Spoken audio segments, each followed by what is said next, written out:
करवा भी दिए और विधायक जी जल्दी से काम भी करेंगे। और उपाध्याय जी और हम लोगों के बीच में ये बिंद जी और श्याम नारायण यादव जी और हमारे जिला पंचायत सदस्य रामधवल पासवान जी। पहले तो मैं अपने माताओं को बहुत बहुत धन्यवाद देना चाहता हूं। इसलिए धन्यवाद देना चाहता हूं कि ये 400 पार का नारा जो बीजेपी के लोग दिए थे कि 400 पार अगर हम लोग कर लेंगे तो संविधान को अपने तरीके से लागू कर देंगे। ये हमारा हक अधिकार खत्म करने के लिए वो सोच रहे थे, लेकिन आप सभी लोग जो 37 सीट देने का काम किया हमारे राष्ट्रीय अध्यक्ष जी को, आज जो देश में तीसरे नंबर की पार्टी हो गई है, इसलिए मैं आप लोगों को धन्यवाद देना चाहता हूं। और सामने बैठे हमारे पिता तुल्य भाई और छोटे बच्चे सभी को मैं धन्यवाद देना चाहता हूं।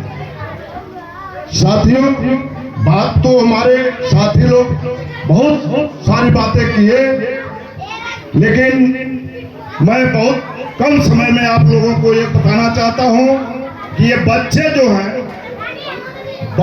हैं उस स्कूल में पढ़ने जाते हैं जहां की ये सरस्वती का ज्ञान मंदिर कहा जाता है। वहां से बिना सीढ़ी का आसमान में चढ़ जाते हैं। आप कहेंगे कैसे चढ़ जाएंगे? तो चढ़ते हैं ऐसे कि हमारे बीच का बच्चा पढ़ करके जब इंजीनियर बनता है तो छोटे छोटे टुकड़े को जोड़ करके जहाज बना देता है, और जहाज बना देता है तो जहाज ऊपर उड़ती है।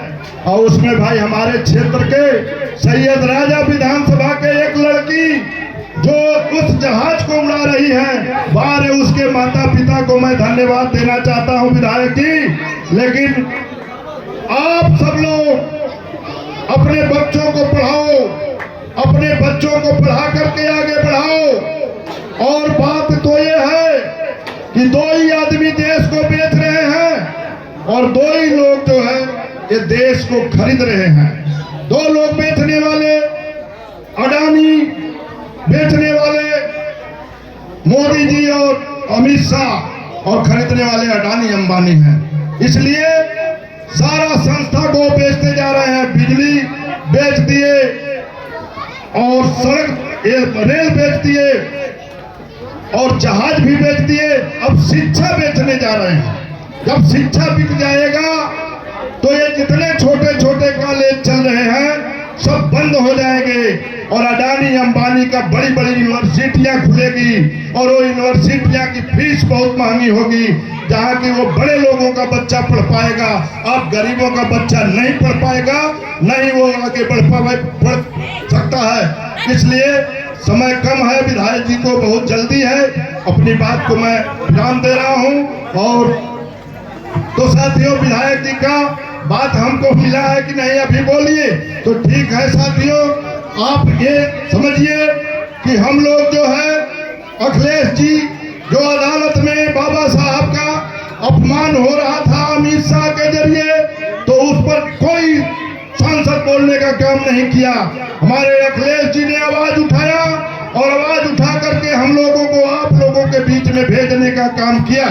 तो साथियों, मैं ये चाहूंगा कि आप लोग जो है ये बात जितने हमारे नेता कह रहे हैं आप लोगों के भलाई के लिए, आप लोगों को आगे बढ़ने के लिए, आप लोगों का अधिकार लेने के लिए, आप लोगों का जो है बच्चे पढ़ करके आगे जाने के लिए, रोजगार देने के लिए, तो इसी स्थिति में आप लोगों को वोट देना पड़ेगा। पहले राजा रानी के पेट से बच्चा वो पैदा होता था राजा, लेकिन आज जो है आप बाबा साहब जो है अपना एक वोट के जरिए आप लोगों को राजा बनाने का जो दिए हैं उस पर आप लोग सुविधा अधिकार मिलना चाहिए। जय हिंद, जय श्री राम। अखिलेश यादव जी।